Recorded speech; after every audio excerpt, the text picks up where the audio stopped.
Waxa uu dhashay sanadkii 1881 waxa uuna geeriyooday 10kii Noofembar 1938. Wuxuu ahaa askari, siyaasi, iyo aasaasaha Jamhuuriyadda cusub ee Turkiga. Wuxuu baabi'iyay khilaafadii Islaamka ee Cusmaaniyiinta sanadkii 1924. Wuxuu meesha ka saaray shareecadii Islaamka, wuxuuna ku beddelay sharciyo ka yimid waddamada reer Yurub. Waxa uu ahaa Calmaani aaminsan in la kala saaro diinta iyo dowladda. Waxa uu aasaasay Jamhuuriyadda Turkiga ee hadda jirta. Waxa uuna noqday madaxweynihii ugu horreeyay intii u dhaxaysay 1923 ilaa 1938. Kani waa Mustafa Kemal Atatürk, shakhsi bulshada Turkida uga dhigan qofkii dhisay ama dib u habeeyay qarankooda. Sawirkiisa waxaa laga helaa xafiisyada dowladda, iskuulada, garoomada diyaaradaha iyo goobaha dadweynaha ee Turkiga. Sanad kasta 10 Noofembar oo ah maalintii uu geeriyooday, Turkigu wuxuu xusaa xusuustiisa. Xitaa waxaa caadi ah in dadku hal daqiiqo istaagaan si ay u maamuusaan. Si kastaba ha ahaatee, dhammaan Turkidu isku aragti kama wada aha. Dad badan oo cilmaaniyiin ah waxay u arkaan halyay qaran iyo badbaadiyihii dalka, halka qaar ka mid ah dadka diinta u janjeera ay dhaliilaan qaar ka mid ah isbedeladiisii, gaar ahaan kuwii yareeyay doorkii diinta ee dowladda. Muuqaalkan waxaad ku ogaan doontaa taariikhda shakhsiga loogu yeero aabbaha Turkiga iyo mid ka mid ah hogaamiyeyaashii ugu saameynta badnaa qarnigii 20aad, Mustafa Kemal Atatürk. Haddaba ku soo dhowaada muuqaalkeena maanta. Mustafa Kemal wuxuu ku dhashay magaalada Salonika oo waagaas ka mid ahayd dhulalkii ay maamuleysay dowladdii Cusmaaniyiinta, haddana loo yaqaano Thessaloniki, taa oo dhacda dalka Giriiga sanadkii 1881. Aabbihiis waxaa la oran jiray Cali Rida. Waxa uu ahaa shaqaale dowladeed iyo ganacsade ka ganacsada alwaaxda, taasoo muujinaysa in qoyskiisu ka mid ahaa bulshada dhexe ee waxbarata. Hooyadii Subayda Haniim waxay ka soo jeeday qoys beeraley ah oo deganaa Lengasa oo ku taala galbeedka magaalada Salonika. Waalidkiisu waxay isguursadeen 1871. Wuxuu ahaa ilmaha afaraad ee qoyska. Walaalihiis badankood way dhinteen carruurnimadooda, sida caadada ahayd wakhtigaas, maadaama ay jireen cudurro faafa oo laayaan ahaa. Waxaa ka badbaaday keliya walaashiis Maqbule oo noolayd ilaa 1956. Wax badan oo qiimo leh ayaa laga daraaseeyay barbaarintii Mustafa. Markii uu soo weynaaday, aabbihiis iyo hooyadiis waxay isku dirireen nooca waxbarasho ee uu wiilkoodu helayo iyo dugsiga la geynayo. Hooyadiis waxay doonaysay in la geeyo dugsi diimeed caadi ah oo lagu baranayo xifdinta Qur'aanka Kariimka iyo cilmiga diinta Islaamka, halka aabbihiis, isagoo shaqaale ka tirsan dowladdii Cusmaaniyiinta ah, uu door biday inuu geeyo dugsi casri ah oo waxbarasho cusub bixiya, kaas oo lagu magacaabi jiray dugsiga Semsi Efendi. Dugsigaas oo lagu baran jiray akhriska, qoraalka, xisaabta iyo sayniska. Aabbihiis ayaa ugu dambeyntii ku guulaystay khilaafkaas, laakiin si dabacsan. Marka hore waxaa lagu daray dugsigii lagu baran jiray diinta Islaamka ee qadiimiga ahaa si loo qanciyo hooyadiis. Dabadeedna dhowr maalmood kadib waxaa loo wareejiyay dugsiga Semsi Efendi oo ahaa mid casri ah oo nidaam cusub oo waxbarasho uu ka jiray. Nasiib darro, aabbihiis wuxuu dhintay isaga oo 7 jir ah. Geerida aabbihiis waxay wax weyn ka beddeshay noloshiisa. Mustafa iyo hooyadiis waxay u guureen beerta abtigiis oo ku tiilay miyiga magaalada Salonika. Halkaas Mustafa wuxuu ka shaqayn jiray beerta, isagoo xoolaha ilaalin jiray, kana qayb qaadan jiray shaqada beeraha. Muddo kadib, hooyadiis waxay ka walwashay inuu waxbarashada ka haro. Sidaas darteed waxaa loo diray inuu la noolaado habaryartiis oo degganayd magaalada Salonika, halkaas oo uu dib ugu laabtay waxbarashadiisii. Sanadkii 1895 wuxuu galay dugsiga sare ee militariga ee Manastir, haddana loo yaqaano Bitola, kuna yaala waqooyiga Macedonia. Halkaasuu ku helay saaxiibo waaweyn oo mustaqbalka wax weyn ay ka wada shaqayn doonaan. Waxaa jiro sheeko caan ah oo ku saabsan sida loogu bixiyay Kemal, oo macnaheedu yahay kaamil ama qof dhammaystiran. Marka uu wax ka baranayay dugsiga militariga, macallinkiisii xisaabta ayaa magacaas u bixiyay. Macallinka laftiisa magaciisu wuxuu ahaa Mustafa, isla magaca ardaygiisa. Si aan labada Mustafa la iskugu qaldin fasalka gudihiisa, macallinku wuxuu ardaygiisa ku daray magaca Kemal si loo kala saaro. Sidaas darteed, wuxuu doortay inuu farqi ka dhigo labadooda. Tan iyo waqtigaas, wuxuu qaatay magaca Mustafa Kemal. Kadib markii uu ka qalin jebiyay dugsiga sare ee militariga ee Manastir 1899, Mustafa Kamal wuxuu galay kulliyadda dagaalka ee Istanbul. Halkan wuxuu kala kulmay xorriyad iyo dhaqan cusub, isagoo la kulmay saaxiibkiis Cali Fuad. Waqtigaas dadka ka soo horjeeda kalitalisnimada Suldaan Cabdulxamiidkii labaad ayaa aad uga hadli jiray kulliyadda. Sanadkii 1905 wuxuu ka qalin jebiyey kulliyadda dagaalka sare, isagoo helay darajada kabtan. Waxaa loo diray Dimashq, halkaasoo isaga iyo saaxiibadiis ay aasaaseen ururka Fitaan fi Xurriyad, dalka iyo xorriyadda. Ururkaas oo lagu doonayay midnimo qaran iyo isbeddel siyaasadeed. Intii u dhaxaysay 1911 ilaa 1912, Mustafa Kamal wuxuu ahaa sargaal ka tirsan ciidanka dowladdii Cusmaaniyiinta. Xilligaas boqortooyadii Talyaaniga ayaa duulaan ku qaaday Liibiya oo markaas ka tirsanaan jirtay dowladdii Cusmaaniyiinta. Inkastoo Liibiya ay ka fogeed xarunta boqortooyada, Mustafa Kamal iyo saraakiil kale ayaa halkaas loo diray si ay u abaabulaan difaaca shacabka iyo ciidamada Cusmaaniyiinta. Wuxuu ka dagaalamay magaalooyinka Tripoli iyo Derna, halkaas oo uu ku muujiyay geesinimo iyo karti hogaamineed oo soo jiidatay indhaha madaxdiisa. Waxyar kadib waxaa qarxay dagaaladii Balkaanka ee socday intii u dhaxaysay 1912 ilaa 1913.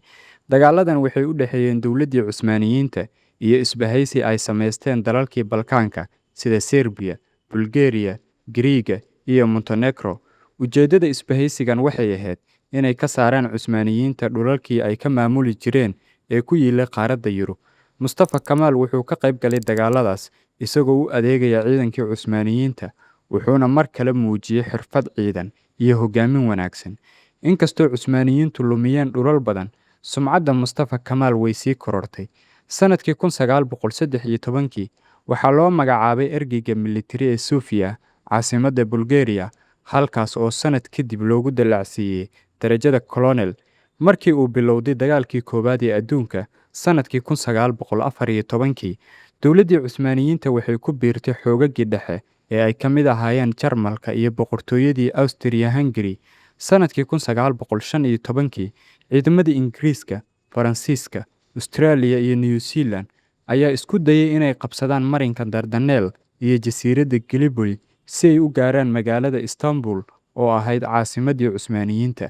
Mustafa Kamal oo markaas ahaa taliye ka tirsan ciidankii Cusmaaniyiinta ayaa door weyn ka qaatay difaaca Gallipoli, isagoo si sax ah u saadaaliyey meelaha ay ciidamada cadowgu ka soo degi doonaan. Wuxuu abaabulay difaac adag oo hakiyey horusocodkoodii.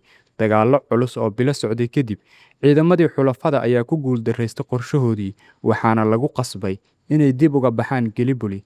Guushaas ayaa Mustafa Kamal ka dhigtay halyeey qaran, magaciisana waxay gaarsiisay dhammaan qaybaha dowladdii Cusmaaniyiinta. Dhammaadkii dagaalkii koowaad ee adduunka sanadkii 1918, dowladdii Cusmaaniyiinta waxay ka mid ahayd dhinacyadii laga adkaaday. Guuldarradaas kadib, quwadihii guulaystay sida Britain, Faransiiska, Talyaaniga iyo Giriiga ayaa bilaabay inay qaybsadaan dhulalkii Cusmaaniyiinta.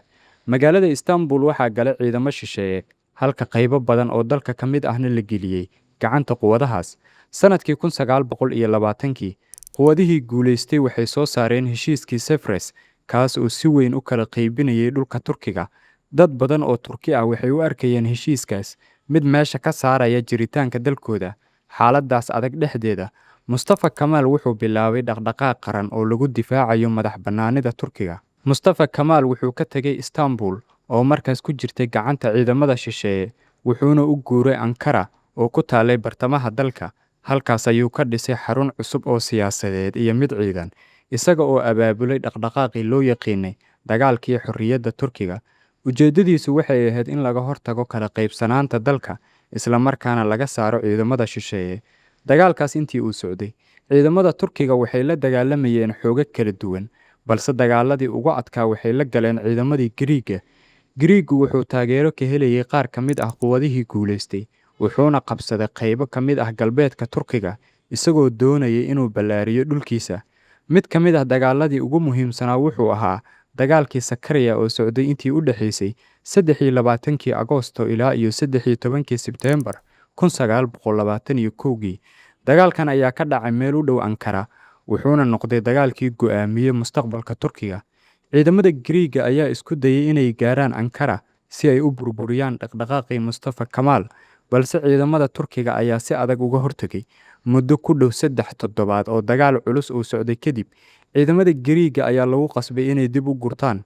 Guushaas ayaana noqotay mid taariikhi ah oo dagaalka wax ka beddeshay, waxaana Golaha Qaranka Turkigu uu Mustafa Kemal guddoonsiiyey darajooyinka Ghazi oo ah geesi qaran iyo Marshal oo ah darajada ugu sarreysa ee ciidanka. Guushii Sakarya kadib, ciidamada Turkiga ayaa sii waday weeraradooda. Bishii Agoosto 1922, Mustafa Kemal wuxuu amray weerar weyn oo loo yaqaanay weerarkii weynaa ama Great Offensive. Ciidamada Turkiga ayaa si degdeg ah u jebiyey difaacyadii Giriigga, waxaana la qabtay taliyihii ugu sarreeyay ee ciidamada Giriigga. Ugu dambeyn, 9kii Sebteembar 1922, ciidamada Turkiga waxay dib ula wareegeen magaalada Izmir, taasoo calaamad u noqotay dhammaadka joogitaankii ciidamadii Giriigga ee Turkiga. Guulahaas militari waxay ku qasbeen quwadihii reer Yurub inay wadahadal la galaan Turkiga. Wadahadalladaas ayaana ugu dambeyn horseeday heshiiskii Lausanne ee la saxiixay 24kii Luulyo 1923. Heshiiskaas wuxuu si rasmi ah dunida ugu aqoonsaday madax-bannaanida Turkiga cusub, wuxuuna meesha ka saaray qorshayaashii lagu kala qaybin lahaa dalka. Dhowr bilood kadib, 29kii Oktoobar 1923, Mustafa Kemal wuxuu ku dhawaaqay aasaaska Jamhuuriyadda Turkiga. Nidaamkii boqortooyada ee qarniyada soo jiray ayaana sidaas ku dhammaaday, waxaana Mustafa Kemal loo doortay madaxweynihii ugu horreeyay ee jamhuuriyadda cusub. Markii jamhuuriyadda la aasaasay, Atatürk wuxuu bilaabay dib u habeyn ballaaran oo uu ku doonayay inuu Turkiga u beddelo dowlad casri ah. Tallaabadii ugu horreysay waxay ahayd in la soo afjaro nidaamyadii hore ee Cusmaaniyiinta. 1 Noofembar 1922, waxaa la baabi'iyey suldaannimadii Cusmaaniyiinta, taas oo soo afjartay boqortooyadii muddo 6 qarni ku dhow jirtay. 2 sano kadib, 3 Maarso 1924, waxaa sidoo kale la baabi'iyey khilaafadii Cusmaaniyiinta. Go'aankan ayaana noqday mid ka mid ah isbeddeladii ugu muranka badnaa taariikhda Turkiga, maadaama khaliifku muddo qarniya loo arkayay hogaamiyaha siyaasadeed ee ugu sarreeya dunida Muslimiinta. Atatürk wuxuu aaminsanaa in horumarka dalka lagu gaari karo iyadoo dowladda iyo diinta la kala saaro. Sidaas darteed, wuxuu hirgeliyey nidaam calmaani ah, wuxuuna beddelay qaybo badan oo ka mid ahaa sharciyadii hore. Sharciyo cusub ayaana laga soo qaatay dalal reer Yurub ah si loo casriyeeyo maamulka iyo garsoorka dalka. Isbeddeladiisii waxaa sidoo kale ka mid ahaa dib u habeynta nidaamka waxbarashada, kordhinta xuquuqda haweenka, dhiirigelinta waxbarashada casriga ah, iyo beddelidda xarfihii Carabiga ee afka Turkiga lagu qori jiray, kuwaas oo lagu beddelay xarfaha Laatiinka. Isagu wuxuu aaminsanaa in tallaabooyinkaas ay Turkiga u dhoweynayaan dunida casriga ah. Sanadkii 1934, Golaha Qaranka Turkiga wuxuu siiyey magaca Atatürk oo macnihiisu yahay aabbaha Turkiga. Magacan waxaa loo aqoonsaday inuu astaan u yahay kaalintii uu ka qaatay badbaadinta iyo dhismaha Turkiga cusub. Si kastaba ha ahaatee, Turkidu isku aragti kama wada laha dhaxalkiisa. Dad badan ayaa u arkay geesigii badbaadiyey dalka xilli uu burbur qarka u saarnaa, isla markaana dhisay Turkiga casriga ah. Dhanka kale, qaar kale ayaa ku dhaliila siyaasadaha cilmaaniga ah iyo tallaabooyinkii yareeyay saameyntii diinta ee dowladda iyo bulshada. Dhammaadkii noloshiisa, caafimaadka Atatürk wuxuu bilaabay inuu sii xumaado. Sanadkii 1938, xaaladdiisa caafimaad ayaa si weyn u liidatay, waxaana laga helay xanuunka beerka ee loo yaqaano cirrhosis.